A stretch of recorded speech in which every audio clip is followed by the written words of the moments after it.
This is not a good place for Charlotte. She'll be cold here. He doesn't...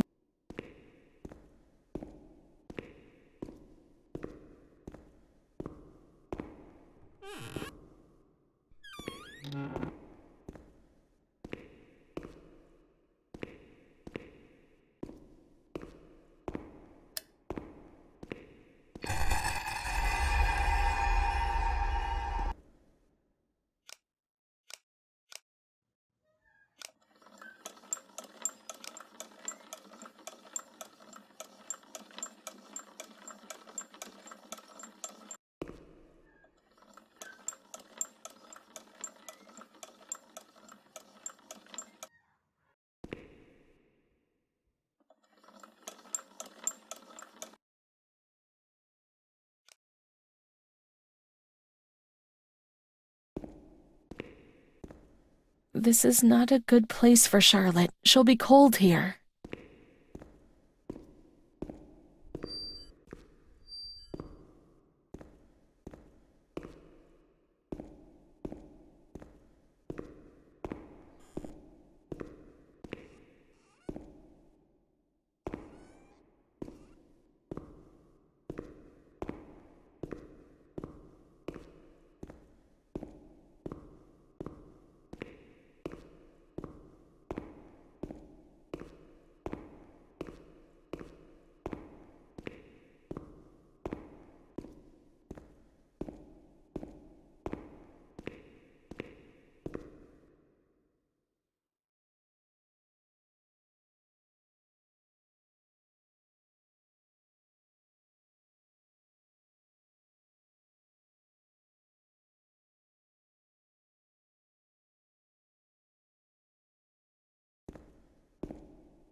He doesn't want to. No, in the town of light, he doesn't want to.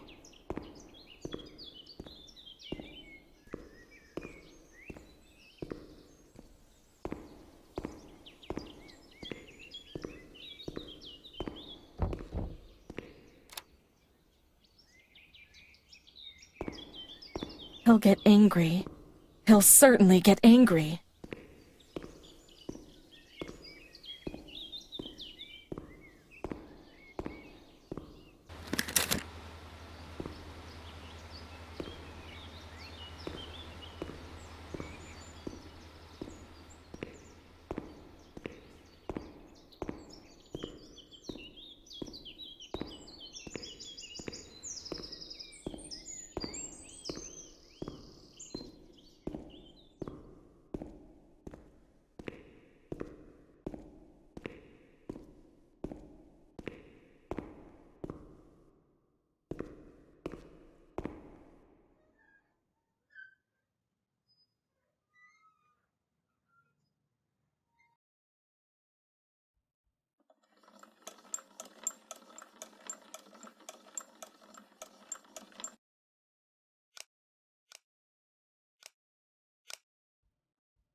He doesn't want to. No, in the town of light, he doesn't want to.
Charlotte is cold.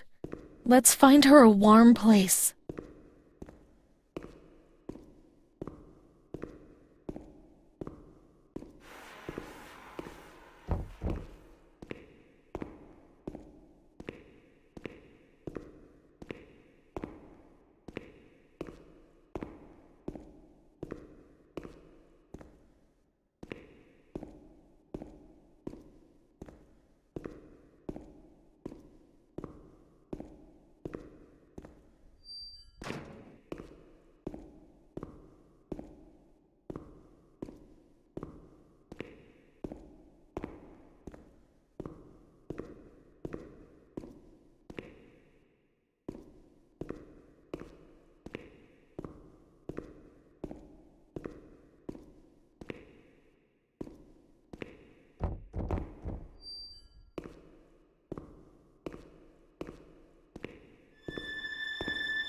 Those lamps might make the room warmer, but Charlotte's uncomfortable.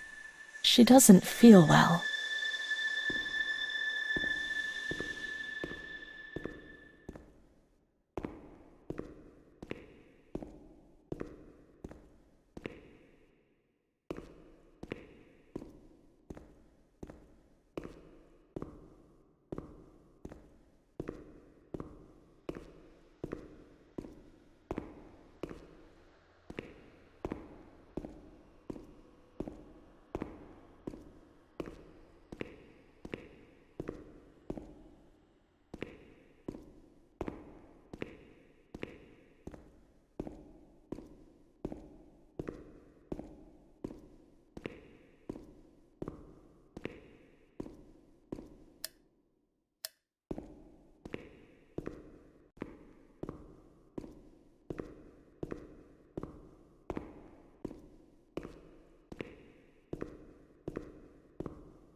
He'll get angry.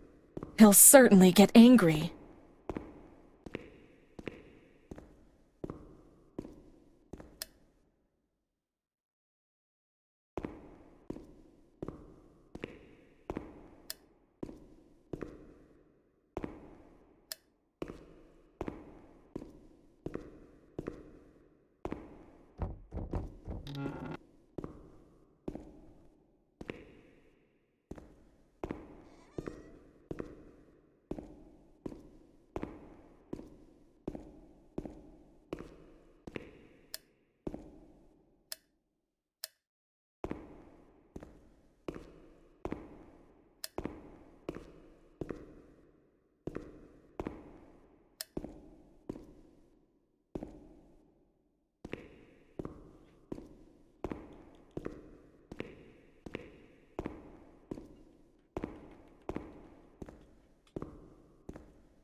This is a comfortable place for Charlotte.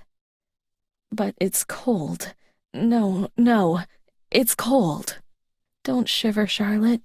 The cold will go away.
The cold goes away, you see?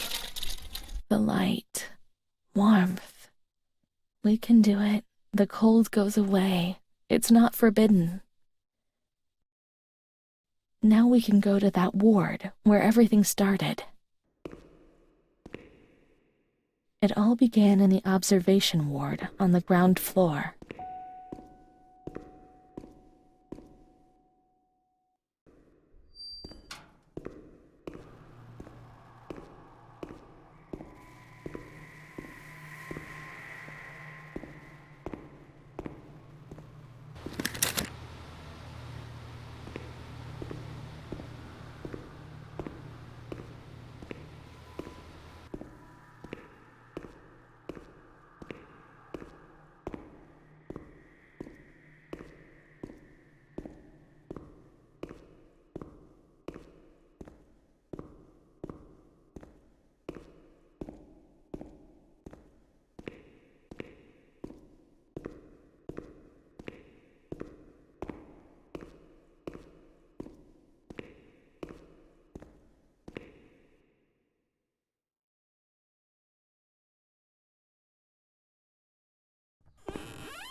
One day I turned off the light, but it didn't go dark.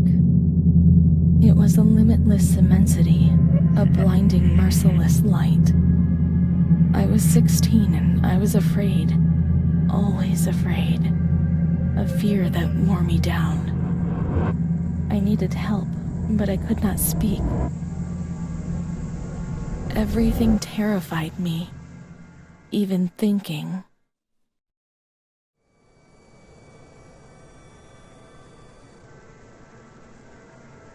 They said they were taking me to a place where the fear would go away, where I would get better. I stopped living in there. They dragged me away and tore off all of my clothes. Every last stitch. I tried to explain what was going on in my head. They tied me to the bed for days. Alone with my nightmares. It wasn't fear anymore. It was madness.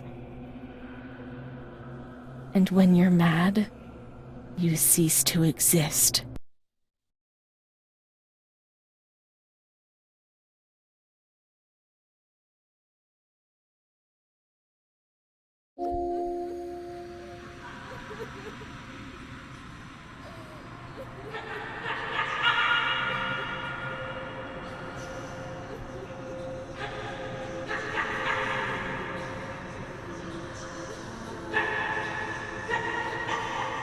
She was my only hope in this hell.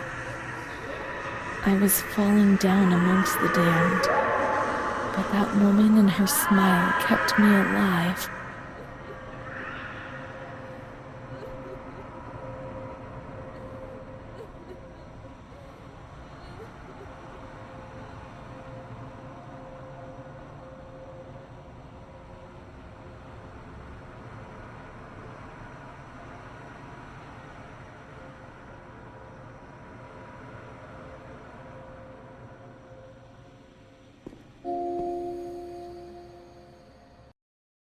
The door's locked from the outside. Here, the doors can only be locked and unlocked from the outside.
He laughed, panted, lurched over me.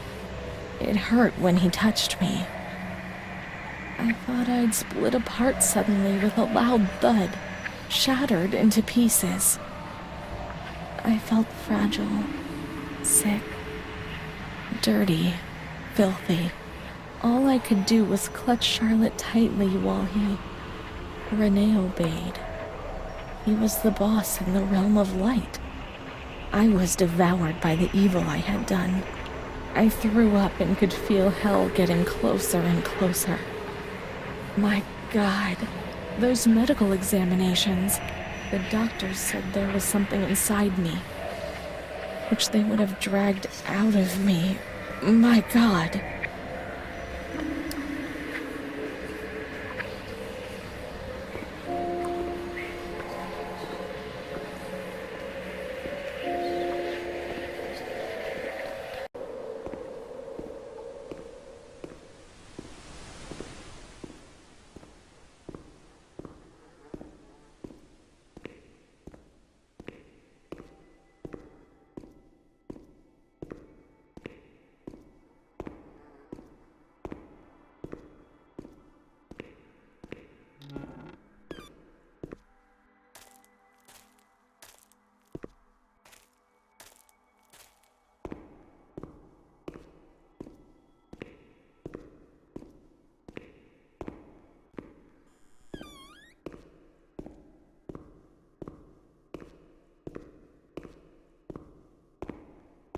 She stayed with Renée during those terrible medical examinations.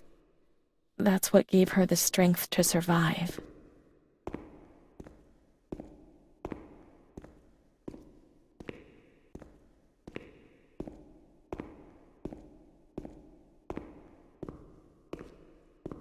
They went to the gynecology ward on the first floor.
(21/08/1938). Confidential. Dear A, I know what you think about these things, so I am referring a patient to you, Renée T. This wretched girl eluded our control and caused trouble in the park almost 3 months ago. The nurses should pay more attention. I'm examining the girl on the 28th. I'll sort things out, don't worry. We don't want to make things any worse. Then they said that Renée was crazy and that the illness was all in her head. Be careful, little girl. Be careful. I was scared and I didn't talk to anyone about the illness. Only her. Not even the other doctor. He never touched Renée. He just wrote things down. You can tell me everything. Don't be afraid, he said. Everything's going to be fine. Do you want to know what I'm writing? I write down what I see about you. Everything I see. He didn't hate Renée. He tried to help her. But he rarely examined her in those small surgeries.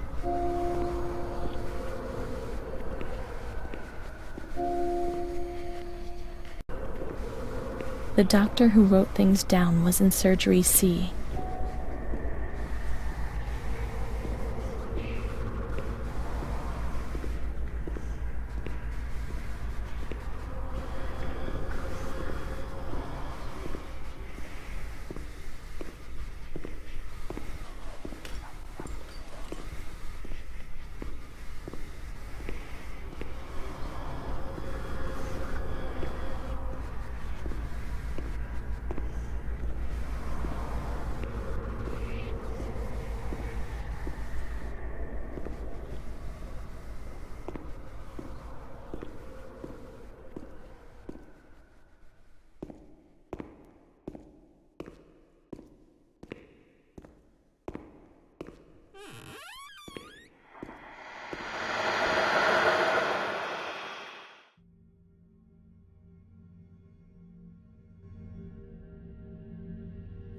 March 12, 1938. Renée T., 16 years old, menarche at the age of 12, housewife, father unknown, mother a seamstress. Admitted for observation yesterday morning from Pontedera, accompanied by a police officer authorized by the examining magistrate of the Court of Pisa to be admitted for psychiatric evaluation, which has been executed by me. Medical certificate. Mental illness preceded by warning signs. has suffered from depression for a year, believing she has tuberculosis. Food deprivation. We shouldn't read this document. It's forbidden. We mustn't. If they find out, there will be trouble.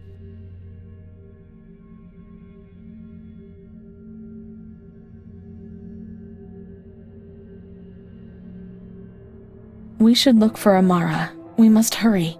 We should follow the memories and make sure they don't fade. She is scared, hears noises and spirits, presents serious signs of anxiety psychosis, suffers from hallucinations. She is anxious, confused, has a distressed expression, a questioning look as if terrified, disoriented. She feels confused, hears voices shouting in her head. She doesn't understand properly. She has not felt well for 2 or 3 months. When questioned, she replies, "My mother wants to hurt me. She always scares me. She chases me." Why are you here? I had argued with my mother, and I was so disturbed by the shock that I felt like my head was spinning. There was a woman there who wanted to force me into a life of prostitution. They wanted to condemn me to be burned at the stake. Children were whispering, calling my name. 16th March. She couldn't sleep last night. They wanted to condemn her to be burned at the stake. 4th April. Transferred to the quiet ward, still under my supervision. Yes, that's true. The ward where Amara was. Yes, the stake. The children wanted to burn Renée. She had to pay for what she'd done. Like witches at the stake.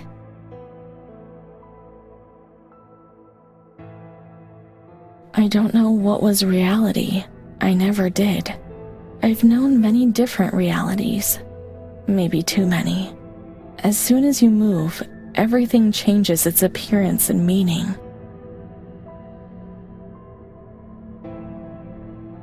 I've no reference points. I'll just have to keep on looking. 21st April. She is more awake this morning and responds to questions. She complains of headaches. She became emotional when she found out that her mother was there. She says that one day, years earlier, when she was with a friend of hers, she met a guy who made her get into a car and took her for a ride. There, she was made to smoke cigarettes and drink spirits, and that guy showed her certain things.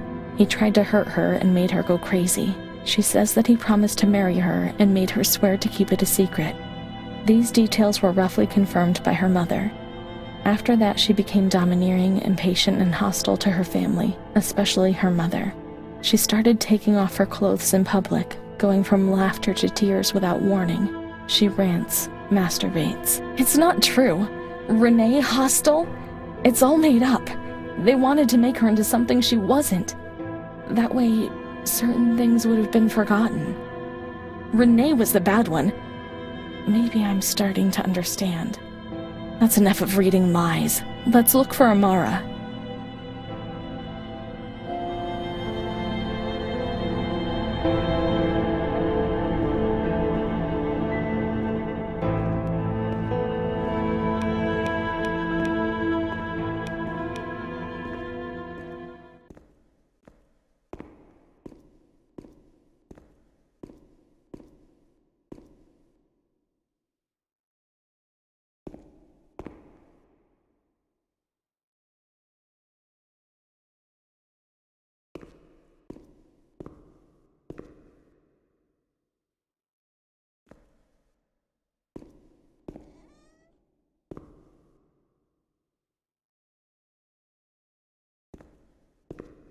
The park, at the back, and then down towards the kitchens.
This is the road we used to take.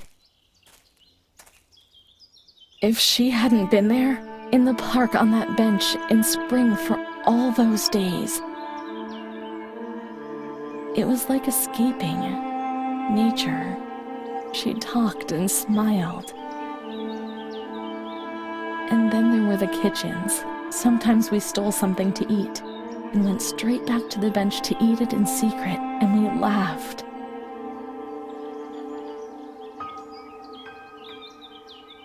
She did things to me. Sometimes she touched me. In the showers, I felt her body against mine for the first time.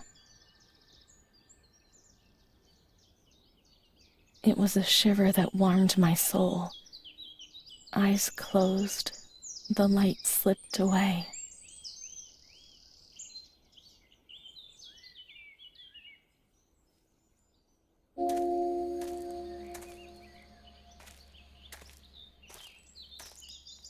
She wasn't in the system. He wouldn't let her in. That's it, she must be the key to my memories, to the reasons why. Nature helped me to forget, to get out of system.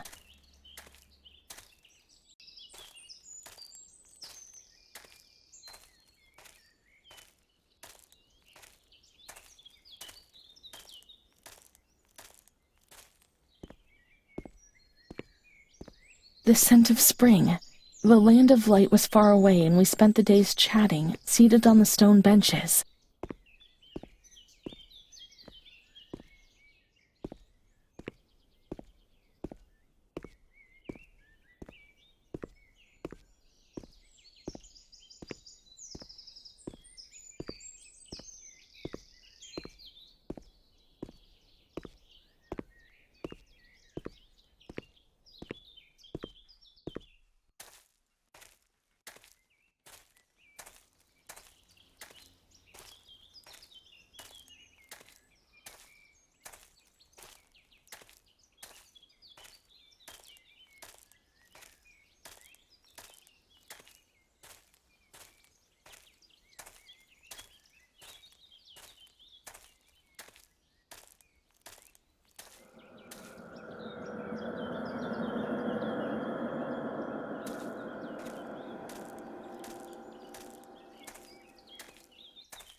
Let's look for Amara in the kitchens in the basement of the building, behind the greenhouse.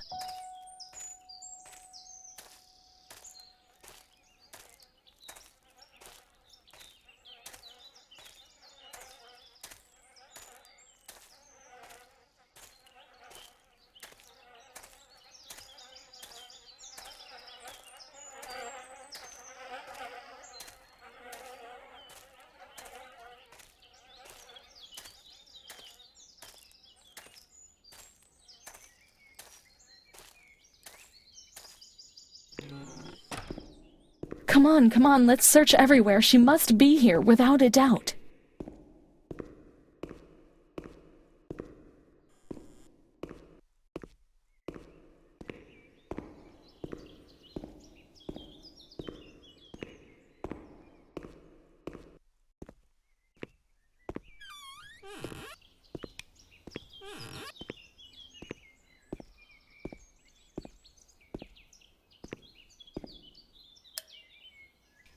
We can't descend. There's too much water.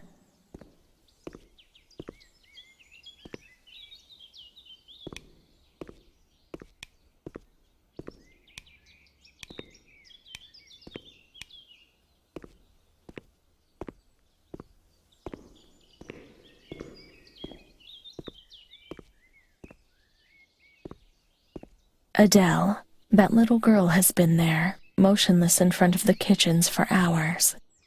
Poor thing. I gave her a sweet, She ate it without saying a word and remained there still.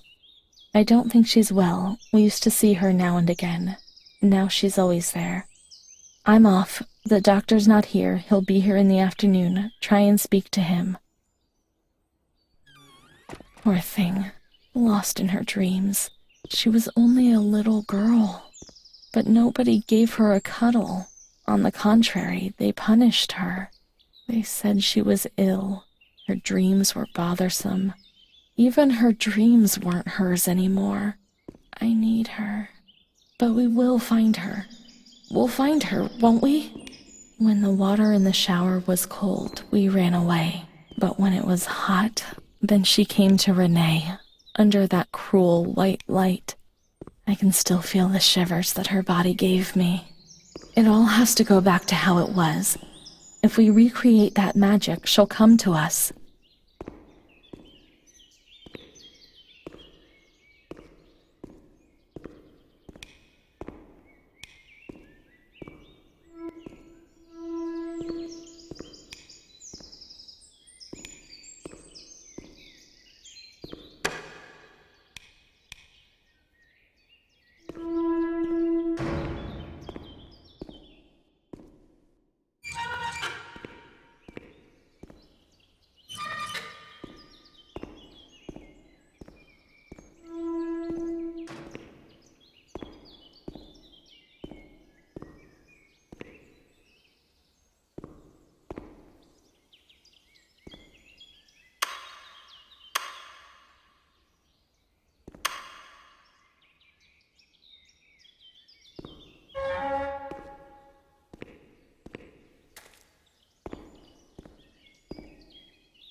We'll have to turn on the water in the showers and switch on the boiler.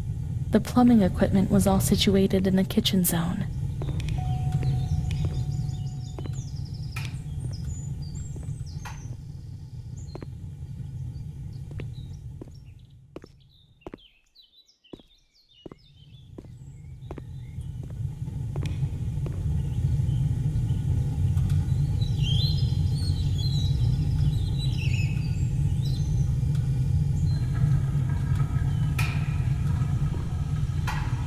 Now everything's ready.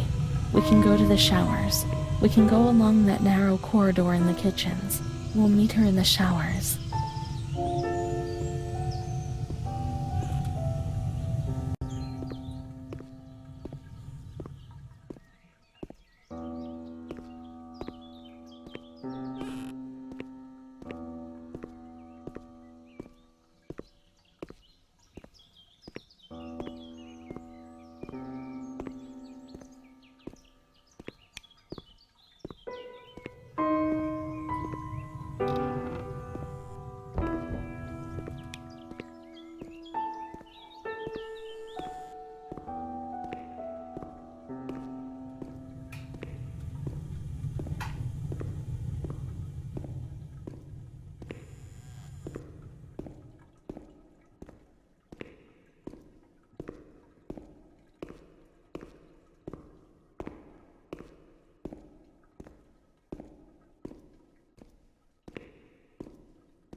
Not in this ward, not in observation, remember? Let's go into the tranquil ward. Now everything's ready. We can go to the showers. We can go along that narrow corridor in the kitchens. We'll meet her in the showers.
Everything's ready.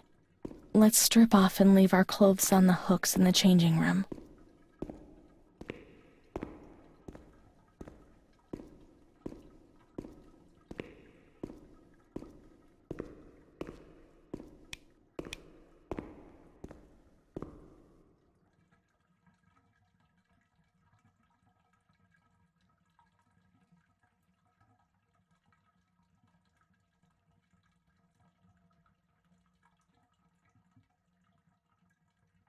Let's now turn on the water and everything will be as it once was.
Amara was everything I could have been, but she existed no longer.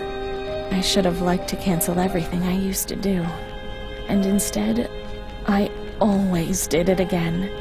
It was my fault, and then she disappeared from my life.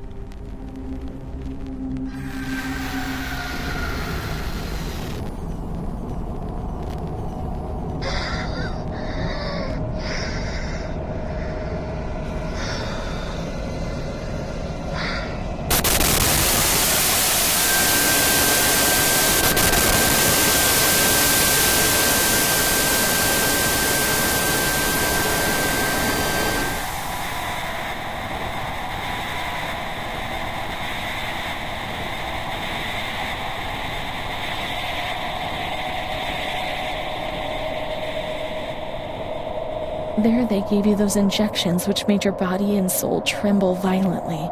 A whirlwind of anguish and unsupportable pain. I lived on terror of the next time. They had taken me upstairs into that ward where no one wanted to go.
Let's look for Renee's room in the semi-agitated ward.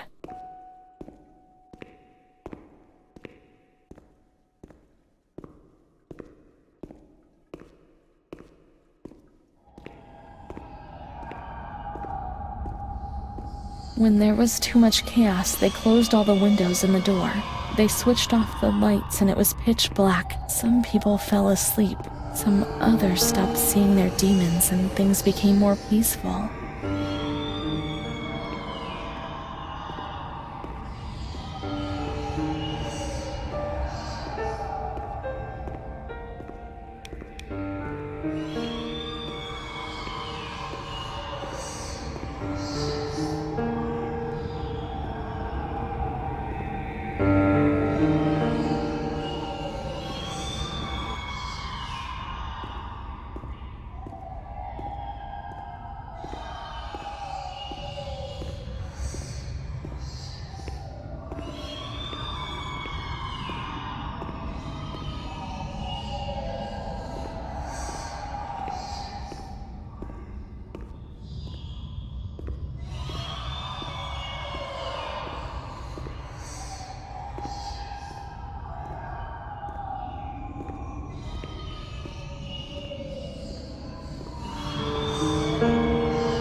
shit on you.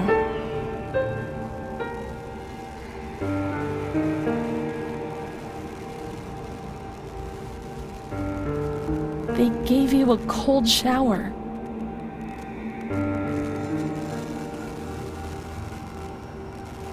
They suffocated you with a sheet.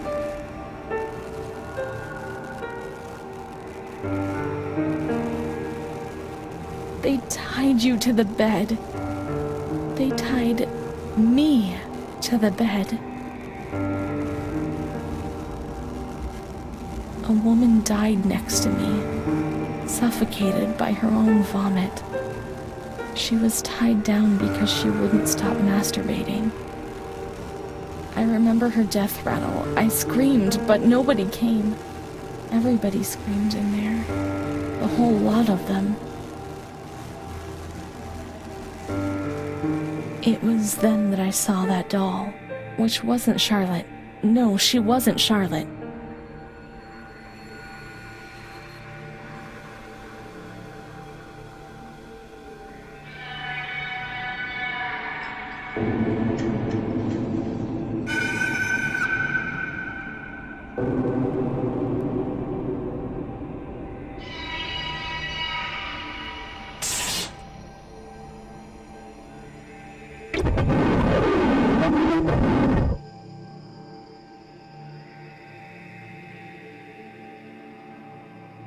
In the solitude of that crowded ward, the past came to harm me once more.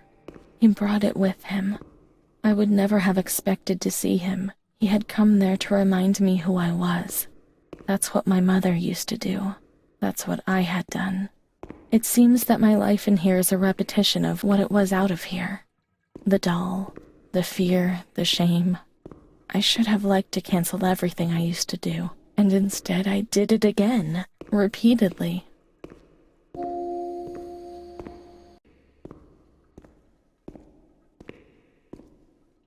Montefoscoli, 12th November, 1939. Dear daughter, it is with great sadness that I have heard what has happened. Your transfer and your sufferings are a cause of great worry for me. It will take time, but you'll see. Things will improve. They'll treat you and you'll get better again. I pray a lot, every day. Write to me often and tell me if you need anything. I'll do what I can. Try to be strong, Mom. This is the last letter she wrote me. Once I was put into this ward, loneliness arrived. After that medical examination, I received no more letters from Mum. Why is that man here? Why doesn't she come? Did I make a mistake? It didn't look like she wanted to abandon me. What did I do wrong? I should like to be able to reply to her again now, to change things.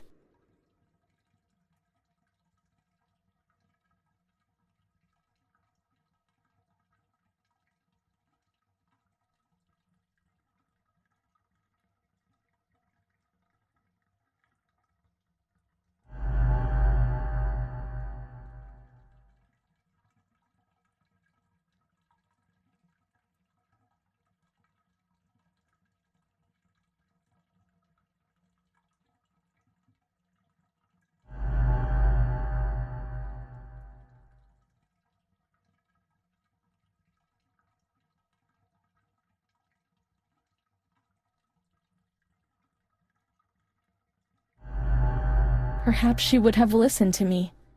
Will she reply?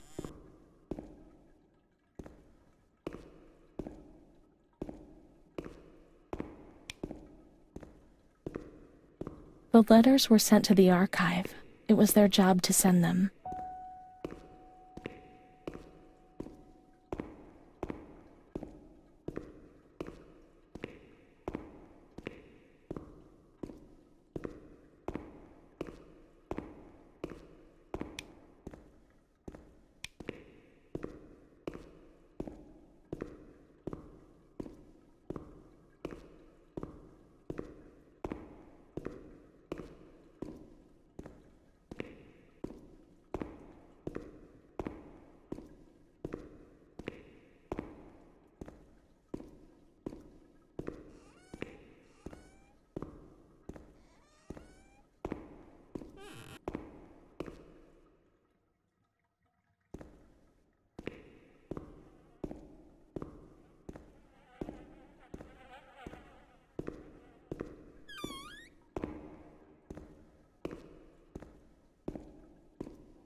When you were sent to a lunatic asylum, you lost the right to possess anything. Everything you arrived with was packed up and stored here, even the clothes you were wearing, in case you were released one day. Too many, however, never left.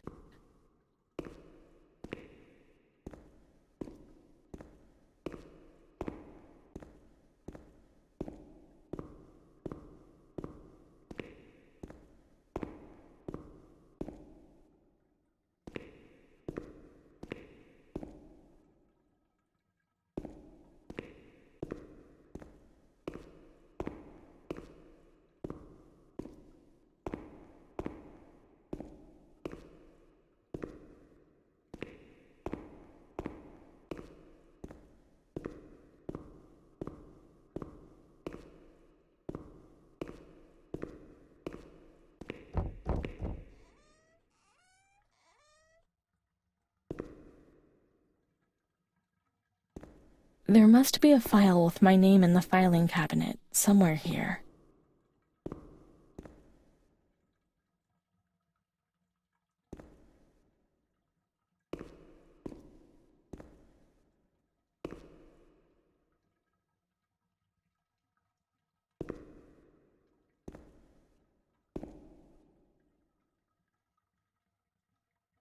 Dear Mother, please, I beg you, get me out of this place. It frightens me so much.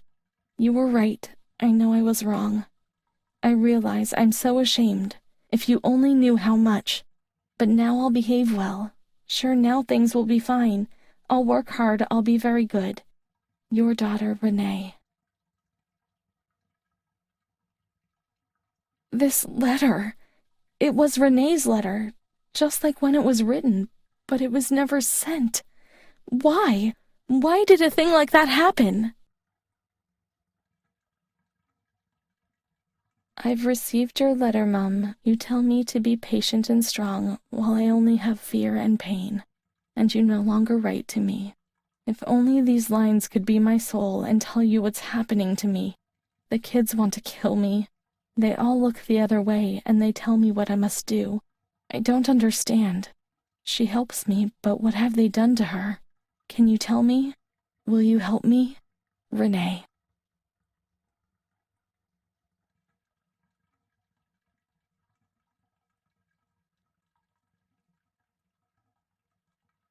Montefascoli, 7th July, 1940. My dear daughter, I have received no news from you. You haven't even dropped me a line for months. Unfortunately, I can't afford to come and visit you. I've no money for the fare. Do you remember Mr. Onofrio? He'll soon be coming to Volterra on business. I've asked him if would be kind enough to ask the director to have news about you. I hope when he comes back, he'll be able to give me good news. But write to me. I know that I was strict with you. You have to excuse me. I didn't realize. I've given Mr. Onofrio a new doll for you. You told me that you lost yours, and I know you loved it so much. It's not as nice as your Charlotte, but I hope that it will comfort you nonetheless.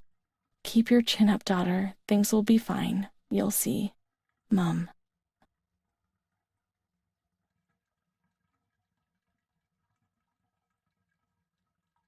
Montefascoli, 12th October, 1940. Dear daughter, I've written 2 letters to you and have received no reply. I await a letter anxiously every day. Mr. Onofrio has come back. He brought you the doll. Do you like it? He told me he didn't manage to speak to the director, but he did see you. I pray for you every day. Don Gino said a prayer for you during Sunday Mass. That was lovely, wasn't it? I've made up my mind, Renee. I'm going to bring you home. I've already written to the director. I told him that I'll take care of you. At the moment I'm not well and can't work, but I'll soon get better. You'll see as soon as I'm up to making the journey, I'll come and get you. I know you're suffering a lot, but bear up, I beg you. Mom will come to pick us up, won't she? Mom is good, but she's not well. That's why that man came. She also sent us the doll. I could have played with it and talked to it, waiting for her to come. But Renee never brought it with her. Perhaps she has been kidnapped like all the others and will be locked up here somewhere. Let's look for the second doll. It'll be among bundles of the patient's things.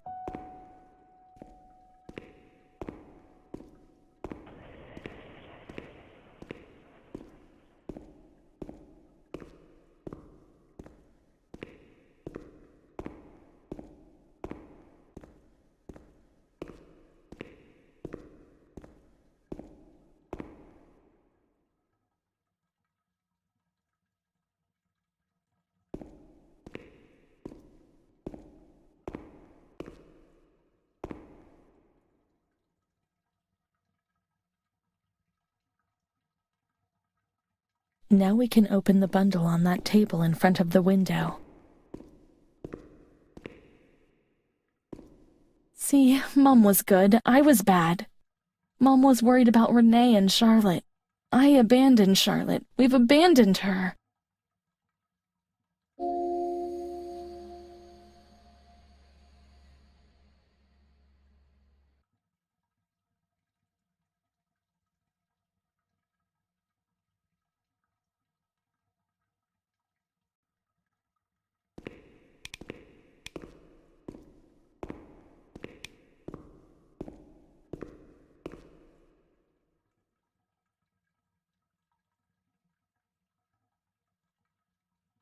May the Lord guide your path and keep you away from sin, Mom.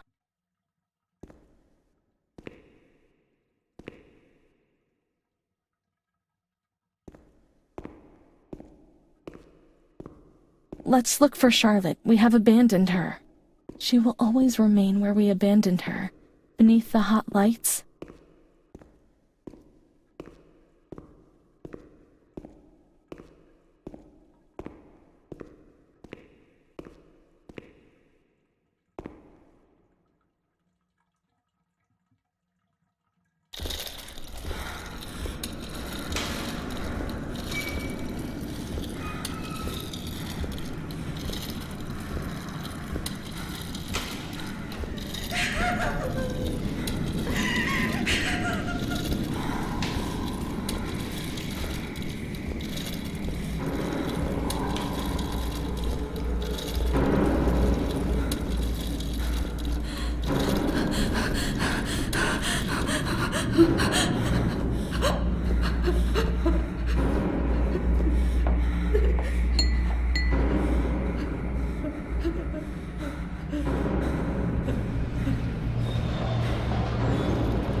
I didn't do anything.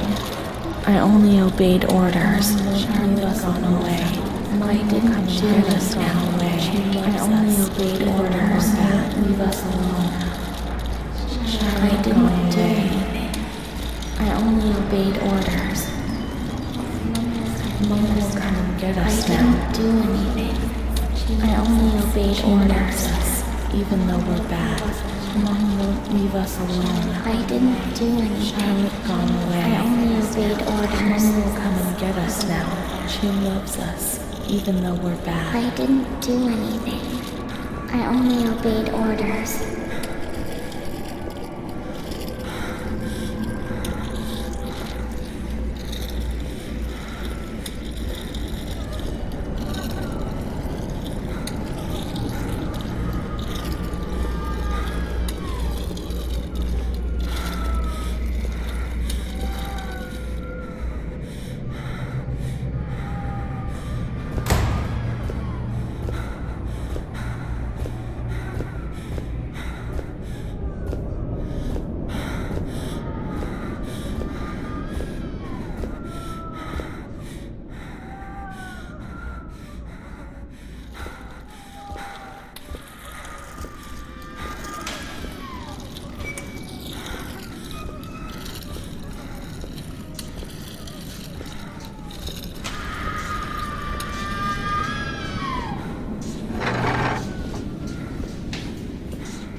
What was that doctor writing, sitting at his desk?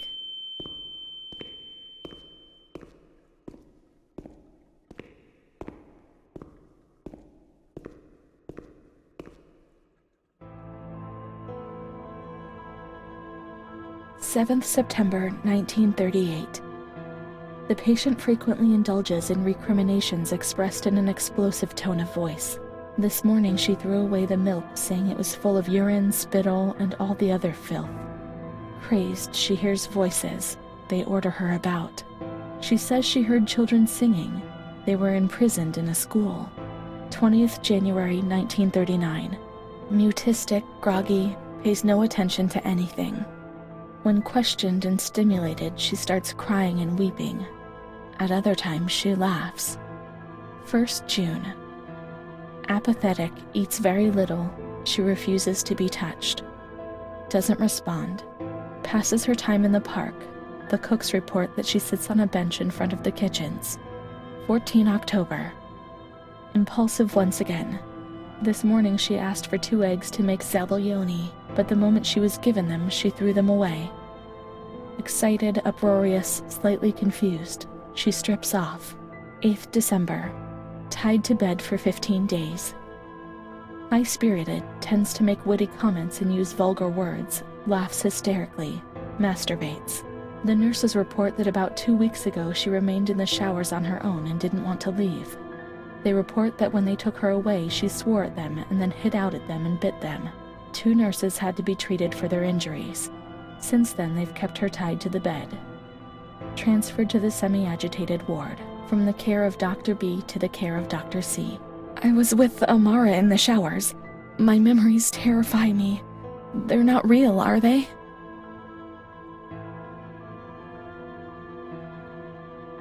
"15th December. Dr. C. Patient notes. The abnormality of her psychic state has induced her to lead a life which is irregular and tends towards delinquency. A fickle and flighty character, she abandons her household duties at intervals and dabbles in occasional prostitution. Delinquency?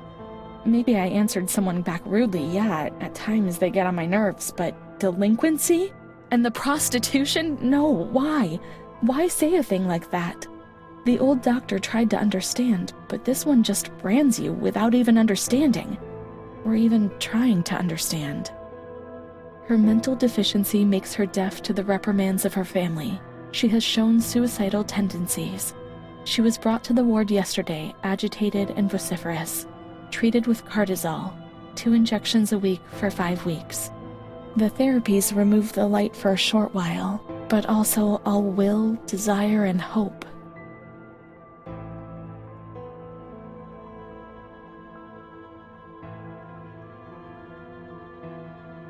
June 2.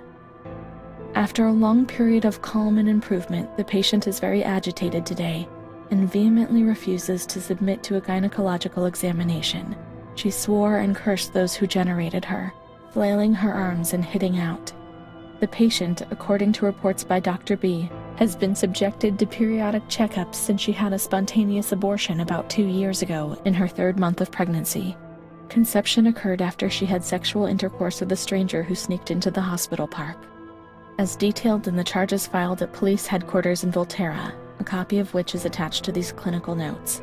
ES therapy. That's how the reality is hidden. It's all carefully planned.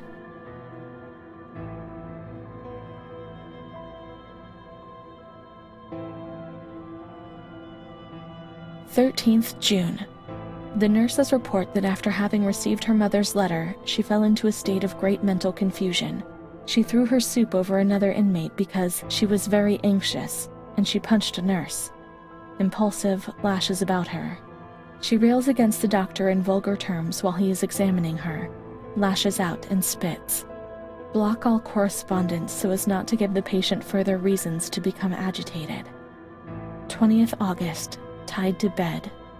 The nurses report that the patient becomes highly agitated after the visit of a relative or family friend. Even 2 days later, she still shouts ceaselessly that he commands her, that she must obey and harm herself, and that she is not Charlotte. All visits forbidden, constrained to bed and intensification of ES therapy until we achieve results. no contact with the exterior. In that way, no one knew what was happening within these walls. 3rd March. Alert, correct attitude, replies when questioned. The nurses report that the patient is calm. She washes and looks after herself. She affirms the existence of a certain Amara. She says that Amara is a patient who disappeared when she was moved to this ward. No confirmation. Probably a regressive hallucination. Evaluate transfer. Amara invented by me?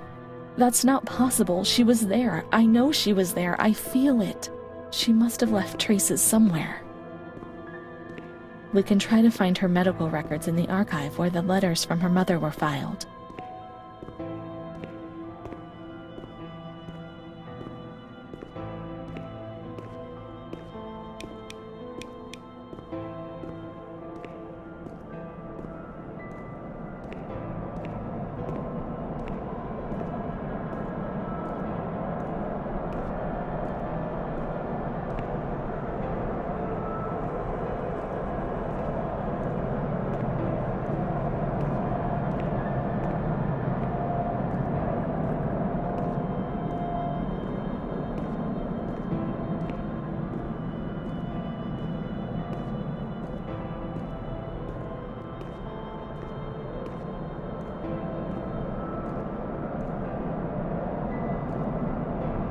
Amara B., age 32, housewife, mother of 2 daughters, married to Mario B.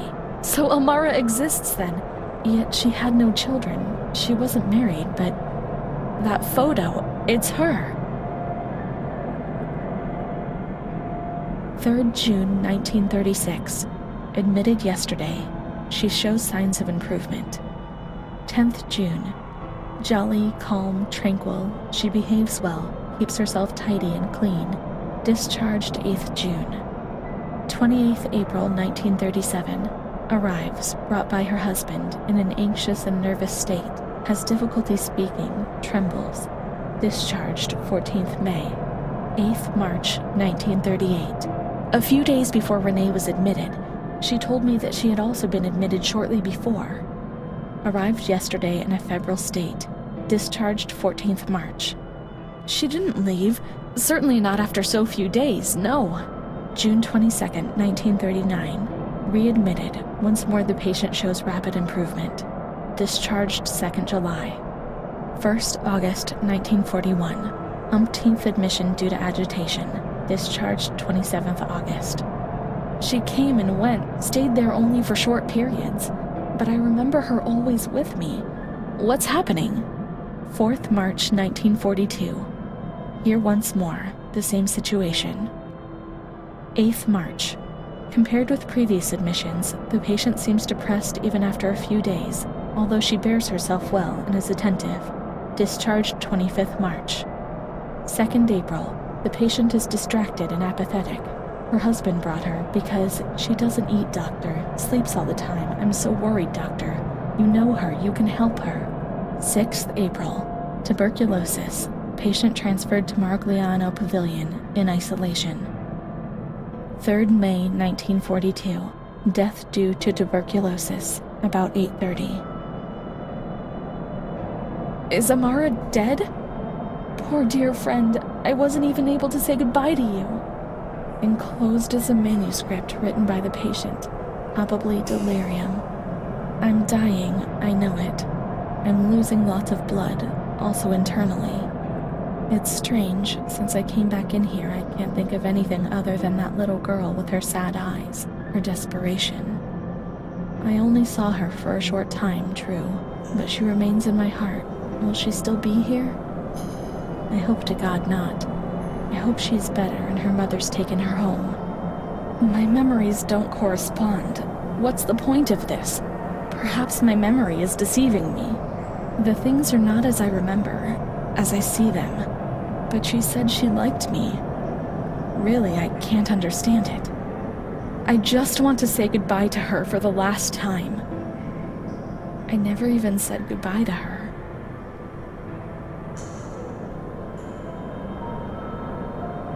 How could a soul survive in this hell?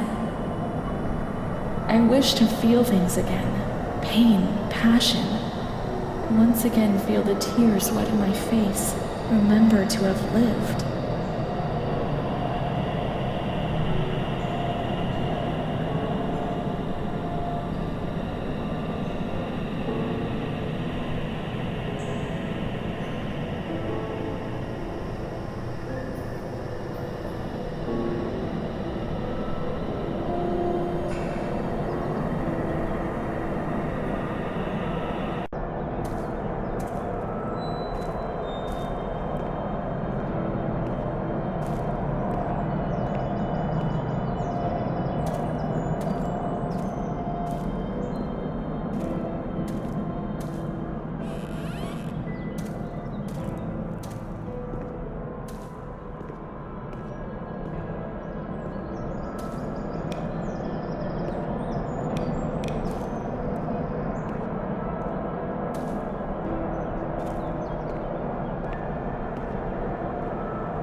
I can't be sure it's Amara's. These crosses are nameless. How will we ever know whose they are? There are no names. We were worth nothing, in death as in life. If there was someone out there who cared for you, well, perhaps I had Mom. Let's go and wait for her. She'll come and get us. She promised.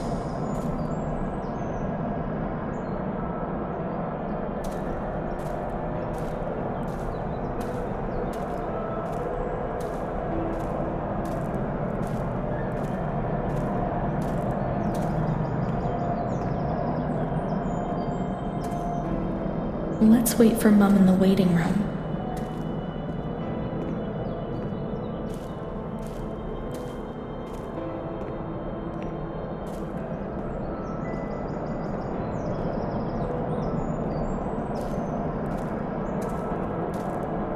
Mom will come.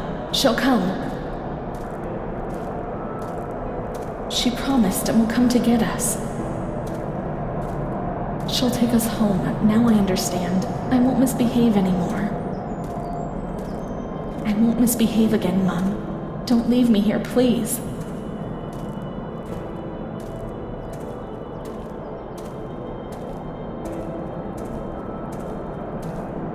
I won't bother anyone.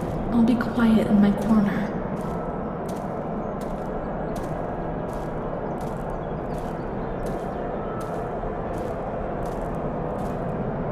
How I really miss that dark corner where I used to pass entire days.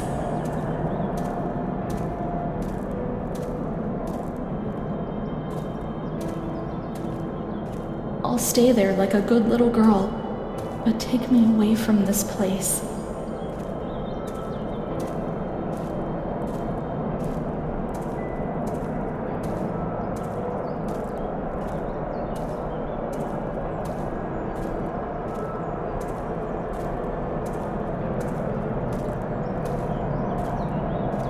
I must always concentrate on nothingness.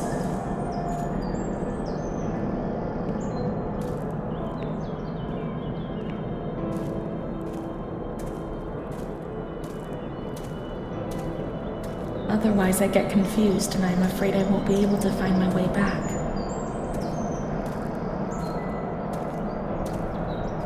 any thoughts upset me in an incredible manner, which I'm not able to cope with.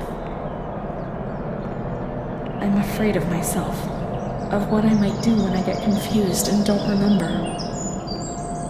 There are some hurts which I'm not aware of. Those are the hurts which cause me the greatest embarrassment.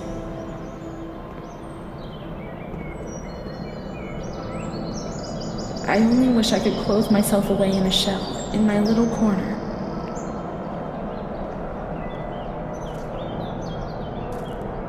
See no more, hear no more, no longer exist. Mum, take me away. I beg you.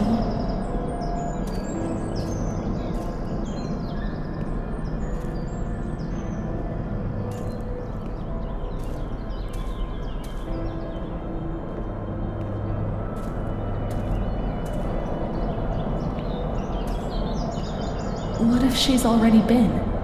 If she's already gone away? Let's check in reception.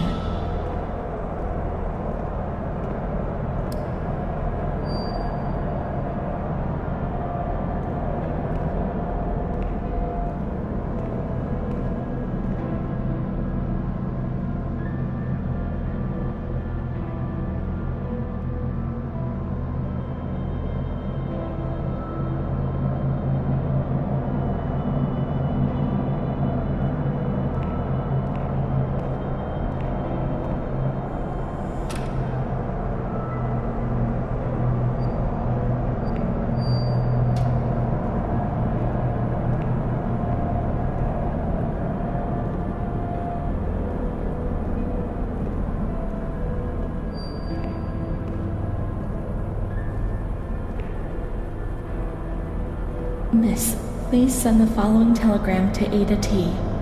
Discharge of Renée T. impossible. Psychiatric evaluation negative. This is a sentence of life imprisonment. I can't spend all my life in here. I can't. It's a death sentence.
What's happened? What kind of place is this? Maybe I'm dead. I can't see any light. I might be dead. I can't get up. What's going on here? What's happening to me? There's no one here, yet these noises. God, my head is killing me. I can't keep my eyes open.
May 4th, 1942.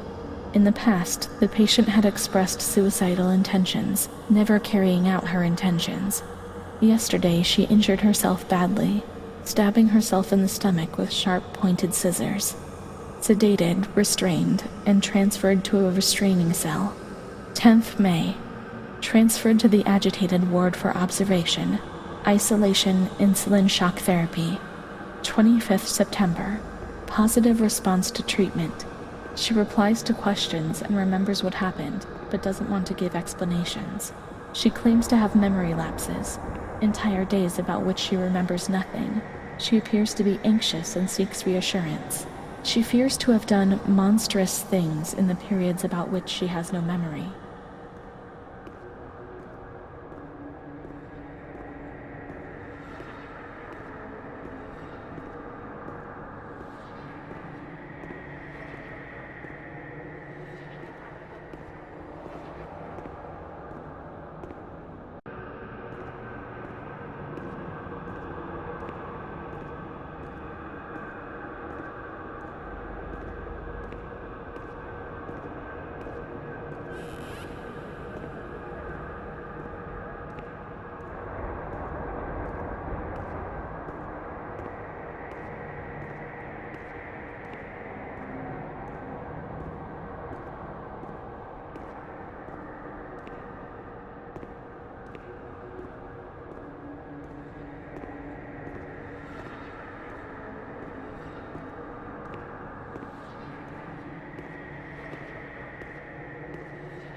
In here, nobody laughs. I mean really laughs.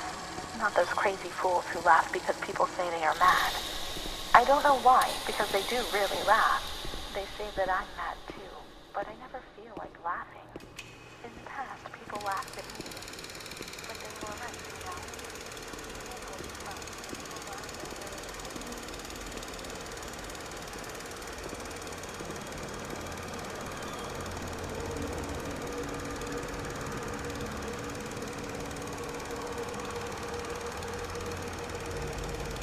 28th August 1942.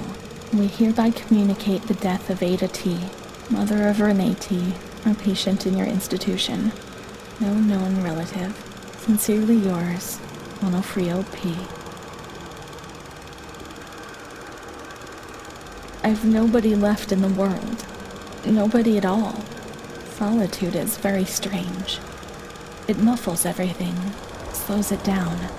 It's an endless scream which doesn't emit any sound. A silent shout. I can't stop looking at myself. I will never... There's nobody for me out there. These walls have become my skin, and the wretched desperation within them is my soul without a voice. Here, nobody weeps anymore. How I would love to feel life, desperation, anger. I've stopped dreaming, daydreaming, maybe even thinking. I've lived in a reality which has corroded me, depriving me of everything, even of my capacity to feel pain.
May 1943. Renée's in a good state of health. She eats and speaks, is orientated in space and time. Therapy suspended. 3rd December. She asks reasonably if she can leave the hospital. Evaluate patient for 6 months. 2nd May, 1944. Discharge denied, despite favorable psychiatric opinion. The patient has no home or means of support. 4th May.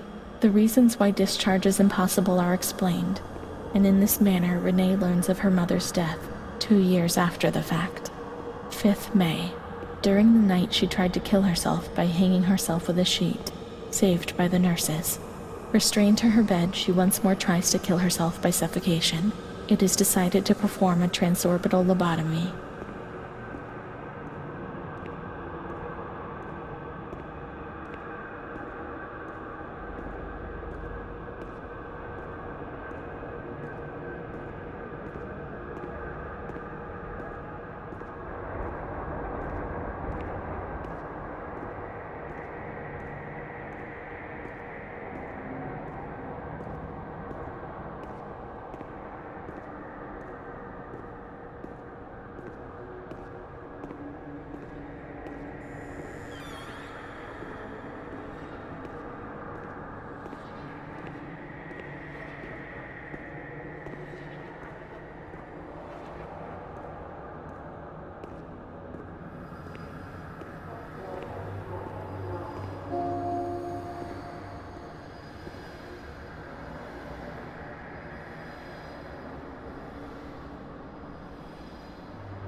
10th of June, 1944.